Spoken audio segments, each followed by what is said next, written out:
Yiva kuthiwani ngamasela nabantu abafungayo befunga bexoka igama likaThixo.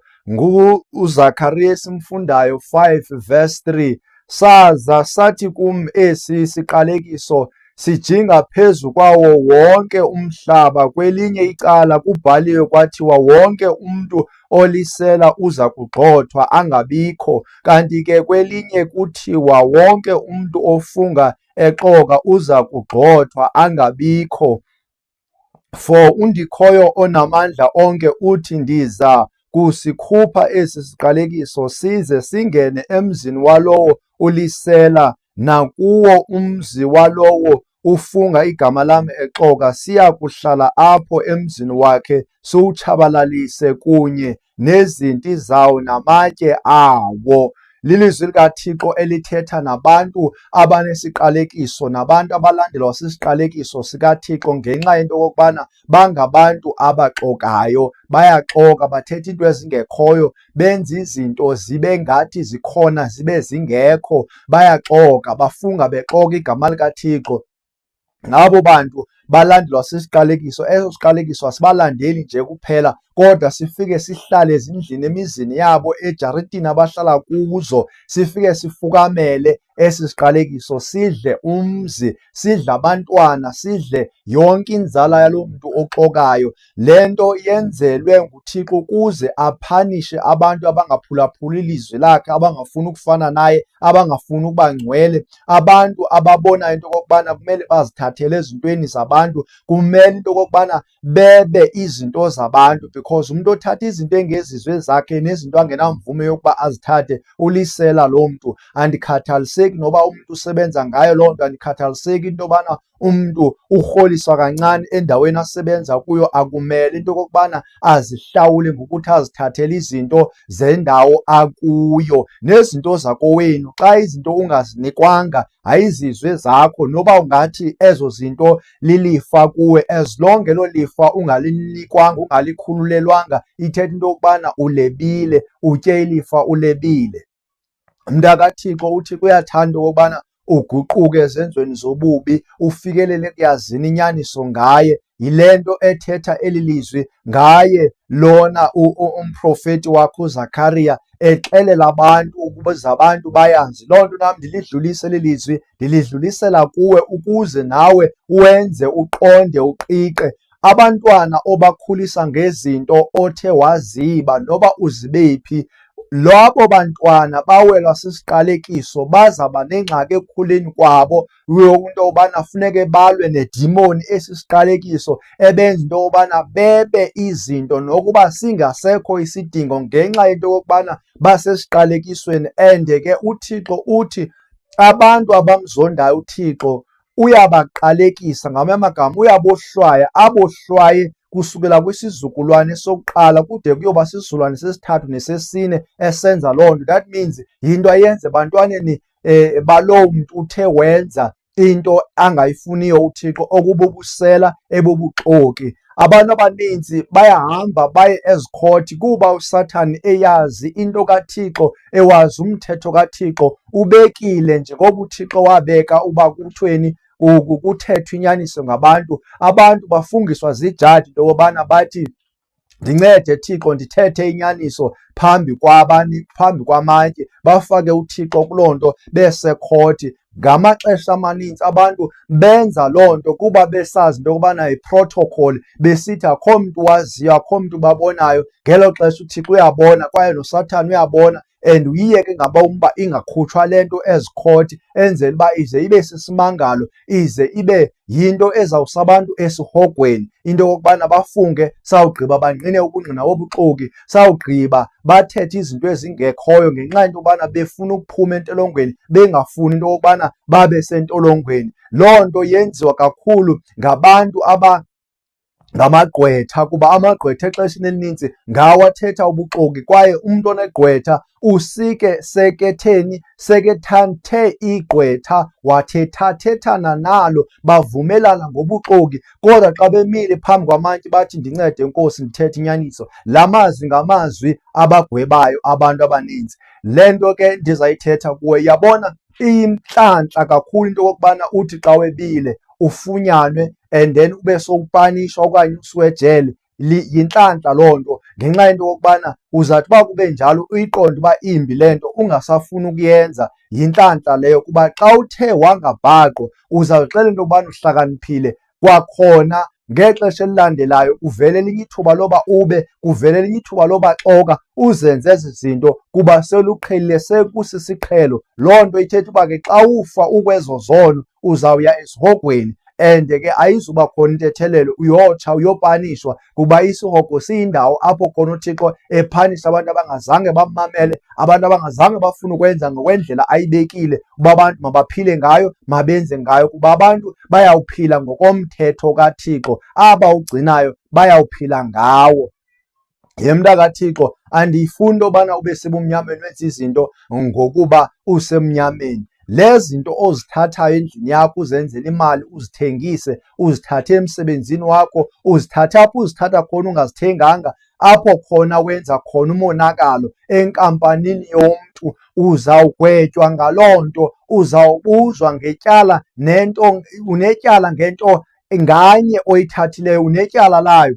Ngako ke kufanele into yobana xa sowuqonda uba le nto uyenzayo irongo uguquke kuyo. Kukho khona apho khona uYesu Kristu edibana nendoda enguZakhariya, enguZakewu ndifuna ukutsho, I'm sorry to say uZakhariya, enguZakewu. uZakewu ehle emthini wadibana noYesu, uYesu wathi uyolalisa endlini yakhe. Xa efika uZakewu efumana iindaba zikaYesu, exelelwa nguYesu Kristu izinto abantu kufanele babazenze, uthi xa ethetha uZakewu uthi, Nkosi, uyabona ngoku into endizawuyenza, umntu endamthathela imali ngobuqhophololo ndizambuyisela ngokuphindiweyo. Athi xa ethetha uYesu Kristu athi usindiso lufikile kule ndlu. Ngamanye amagama ke xa sowuthe wafikelela ekuyazini into yoba into oyenzayo irongo, kufanele ke uguquke. Xa uguquka lolona sindiso. Ngaphandle kokuguquka ezintweni ezimbi ozenzayo, usindiso awukafiki kulo. Noba ngabantu ngamamkela uYesu Kristu umvume njengeNkosi nomsindisi, kodwa uba izenzo zakho zobubi awukayi uziguquke kuzo, wenza into yobana uye ebantwini owabona uyoxolisa kubo, abantu abathathela izinto ubaphindisela izinto owazithatha kubo, uzicacise, uzixele into yokubana wathatha into ethile nento ethile nento ethile bengazi. Xa usenza olo hlobo uyaguquka, uba ngcwele, uyaxolelwa ezo zono. Ezinye izona sisuxolelwa nje ungazikhonfesanga, ungazixelanga uba wenze isono esinje nesinje nesinje. Xa usenza ngolo hlobo, intsindiso yenyaniso kaYesu Kristu isike seyifikile kuwe, ngoba kufaneleke sizivume izono, azixolelwe izono xa sithe sangazivumi. Ndifuna wazi ngesi siqalekiso uba sikhona, silapha emhlabeni, litsho izwi lithi esi siqalekiso sijinga phezu komhlaba wonke, siphezu kwabo bonke aba bantu bathini, bathi bebe izinto zabantu, nabantu abathi baxoke bafunge bexoka, sebebanjiwe bathi abayenzanga into babe beyenzile, baphike bome. Ikakhulukazi isizwe samaXhosa sesona sizwe sabantu abaxokayo kakhulu, kunamasiko okuxoka, kunabantu abadlulise emasikweni okuxoka, ababongelwa ngokuxoka uba bayaxoka, baphika into beyazi.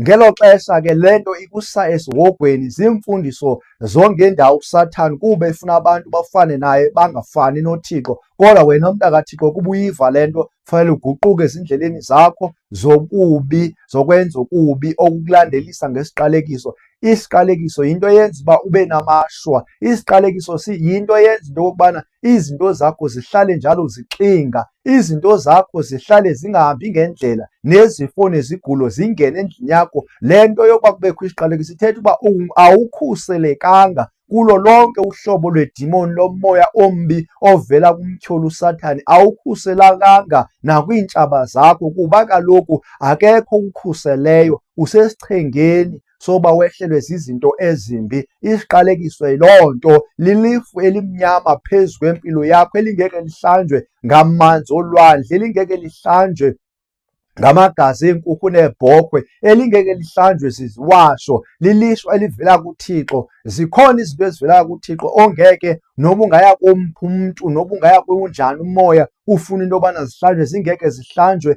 until ude ube wena wenze into elungileyo, wavuma ukona kwakho, waxolisa kuThixo, waguquka ezindleleni zakho zobubi. Ndithi ke umfundisi wam kunento athanda ukuyithetha into yokokubana uyise owathi wehle eRhawutini waya endaweni yakowabo kwelaa cala lasemaXhoseni, kuthiwa ndiyaqonda kuseNgcobo if andiphazami umfundisi wamama, ubalisa ibalo into yobana kukho ndoda eyashunyezwa nguyise eguqukile ngumfundisi webandla le-Apostolic Faith Mission. Loo ndoda leyo yathi uba isindiswe imvume uYesu Kristu, yayindoda eyayiba iigusha zabantu ekuhlaleni, yahamba yazisa komkhulu, ihamba nomfundisi bayoxela into yokubana iigusha zendoda ethile zikwam, ndazithatha ndiyazibuyisa ngenxa yento yobana ndifumene uYesu Kristu, ndamkele uYesu Kristu. Le ndoda yaguquka, bamangala abantu ekuhlaleni. Le ndoda yafumana uxolo entliziyweni yayo, yafumana ukonwaba nomzi wayo, izinto zaqala zatshintsha endlini yayo, zayihambela kakuhle. Ngamanye amagama kwangena intsikelelo endlini yakhe emveni koba evume izono zayo le ndoda. Le nto ke ithetha into yokokubana umntu nomntu kufuneke ahlambuluke, kufuneka axele izono zakhe phambi kwaThixo ukuze asinde akwintshabalalo ezayo, kumgwebo ozayo oza ebantwini. MntakaThixo, zinintsi into ezenzekayo nasemabandleni. Kukho abafundisi abaxokayo. Ndiyaxelela mna, nam ndafumanisa uba ndinabafundisi abaxokayo, abantu endeza ngabo enkolweni, ndafumanisa uba banakunyaniseka ezindleleni zabo, ndabashiya. Ndithi ke ngoku ndazifumanela emveni koko indoda ebonisa ukwethembeka uba ibe ngumfundisi wam, indoda engenakusoleka. Ndayibona ifanele uba ibe ngumfundisi wam. Ngamanye amagama, ngokwasekukholweni nasemoyeni yasi-stepfather sam, ngenxa yokuba abantu indoda endasindiselwa phantsi kwayo kwafumaniseka into yobana ayinako ukwethembeka, inokuxoka, inokufunga ubuxoki. Ndasuka emntwini onjalo ongaphili ilizwi likaThixo. Nakuwe apho ukhona ebandleni lakho, if kunento oyibonayo into yobana yenziwa yinkokheli, umntu oze ngayo ekukholweni, uThixo amsebenzisile ukuze uguquke impilo yakho, xa engenazo iimpawu zokunyaniseka, engenazo iimpawu zokumela inyaniso, zokuphila inyaniso nokufundisa inyaniso, unalo ilungelo lokumshiya, uzifunele umntu, ucele kuThixo, uthandaze kuThixo, ngoba akubonisa indoda ethembileyo eza kuba si-stepfather, eza kunceda spiritually into yokubana ukhule ezintweni zikaThixo, ezintweni zikamoya, ube ngcwele ufana noThixo, because i-aim kuba ngcwele ufane noThixo ukuze ngesuku ozawuthi ufe ngalo ibe lusuku ozawuhamba uye ezulwini ungenako ukusoleka, kuba kufuneka abantu abangenakusoleka kule nkolo sikuyo. Kufuneka abantu apho khona besebenza imisebenzi yokulunga, kuba kaloku kufuneka abantu basebenze. Ukholo olingenayo imisebenzi lufile. Ngako ke umntu funeka abonise ukholo lwakhe ngokwemisebenzi, njenganaye utata uAbraham wathi ngokukholwa wanikela ngonyana wakhe, kholwa nguThixo, yabalelwa njengomsebenzi wobulungisa. Loo nto wabizwa into yokubana ungumhlobo kaThixo ngenxa yokwethembeka nokwenza umsebenzi olungileyo. uThixo ufuna abanjalo, abantu abazawethembeka kuye, bamnqule ngenyaniso, bamnqule nangomoya, kuba uThixo ungumoya. Usiphe umoya oyingcwele ukuze sikwazi uba simnqule, sithethe naye, sicele kuye izinto zenzeke, sithi xa sithandayo zasiviwe kuye. Ezi zinto zizizono zezi zinto zithiya imithandazo yethu, ezi zinto zizizono zezi zinto elithi ilizwi izono zethu zisithelise ubuso bukaThixo kuthi. Ngamanye amagama, izono zenza kungabikho connection phakathi kwethu noThixo, kungabikho ubudlelwane, bususa intsebenzo kaThixo kona kwethu ezimpilweni zethu, kwanda isono noba kulwande ukulunga nokuphumelela. uThixo ungumphumelelisi, uyabaphumelelisa abantu abathembekile kuye, kuba uthembekile ebantwini abathembekile kuye. Ndithi ngeli xesha mandikunike ithuba lento yobana nawe uzamkelele uYesu, uguquke ezindleleni zakho zokwenza izinto ezimbi, ngokuba ezinye izinto uzenza ngenxa yeedimoni ezikukhungetheyo, ngenxa yendywala, nenxa yokuthi wena ube phantsi kwempembelelo zantoni, zeziyobisi, zonke iziyobisi ezikhoyo. Ke ngoko uthi xa uphantsi kwezi mpembelelo wenze ntoni? Uxoke. Wenze ntoni? Ube ngelo xesha ke ube uzibizela isiqalekiso. Yile nto ebesithi Tata onguYobhi eBhayibhileni, abantu bakhe xa bethe bahamba kuye bayozenzela iipati, xa bebuya abaxhelele, abahlambulule, ngenxa besithi kungenzeka uba bamthukile uThixo, kungenzeka into yokubana benze isono phambi kwaThixo, abaxolisele kuThixo. Yile nto ifunekayo into yokubana umntu nomntu azivume izono zakhe futhi aguquke kuzo, azishiye. Ziyashiywa izono. Xa ungazishiyanga izono awuzukwazi ungena ezulwini, kuba izono ongazishiyanga zizono ezingaxolelwanga. Ngosuku ozawufa ngalo zizo ezizawuma zithethe zikuvalele into yobana ungene ezulwini, ungene ngamasango ezulu, ungene endleleni engcwele, kuba ikho indlela apho khona kuhamba khona abantu bakaThixo abakhethiweyo nabahlawulelweyo ngegazi lakho Yesu Kristu. Le nto ithethwa yincwadi ka-Isaiah 35 verse 8 and 9, ngendlela apho khona neziwula ezingenakulahleka kuyo. Yile ndlela ubizelwayo kuyo xa wamkela uYesu Kristu, utsho ukwazi uhamba kuyo. Ndikubizela kuYesu Kristu njengangokuba mamkele, menze abe yinkosi nomsindisi empilweni yakho, ukuze izinto zikuhambele kakuhle, ukuze izono zohlukane nawe, uqale ungasabi nako ngoku ukuba nesiqalekiso, ube nentsikelelo kaThixo ihlale kuwe, ihlale endlini yakho, ihlale ebantwaneni bakho, ihlale ezizukulwaneni zakho, enzela uba izinto zithi zawuba ziqalwe nguwe ziqhubeke zingapheli. Ungathi xa usweleka zibe ziphela, abantwana basale besesiqalekisweni beba zizinto ezingento ngenxa yezinto ezenziwe ngusaphila. Zithathele ke intsikelelo kuYesu Kristu, intsikelelo kaThixo. Sisivumelwano sabantu kunye noThixo. Wamkela uYesu Kristu, wamkela uba nesivumelwano noThixo, uba ngumntwana kaThixo. uThixo uJehova utata wethu osemazulwini utsho abe yinkosi yakho, utsho abe ngutata wakho. Mamkelelo uYesu Kristu. Xa usenza loo nto utyhila izinto ebezikade zifihlakele kuwe, uzawubona ngamehlo amatsha, uzawuphila kwilizwe elitsha, zizawenzeka ngendlela entsha izinto kuwe, zizawuguquka izinto, kuba litsho nelizwi likaThixo into okokubana ke ngoko kwabakuKristu akusekho ukugwetywa, kwabangahambiyo ngokwenyama kodwa bahamba ngokomoya. Ke ngoko kwabakuKristu okanye kumntu okuKristu usisidalwa esitsha. Izinto zonke zakhe ezindala zidlulile, bonani zonke izinto zakhe ngoku zisuke zabantsha. Zibantsha izinto zakho xa wamkela uYesu Kristu. Loo nto ndithi kuwe ndiyivakalise into yokubana kufaneke umamkele lo Yesu Kristu, umthathe abe yinkosi nomsindisi. Makube kuhle ke xa uthe wasenza eso sigqibo, wamthatha uYesu Kristu. Isitephu esilandelayo sesento yobana ufune ibandla apho khona kufundiswa khona ngezwi likaThixo, kuthethwa ngentsindiso, kuthandazwayo, kwenziwa zonke izinto ezazenziwa nguYesu Kristu nabafundi bakhe. Makube kuhle ke kuwe ngoku kude kube naphakade, intsikelelo kaThixo inawe. Amen.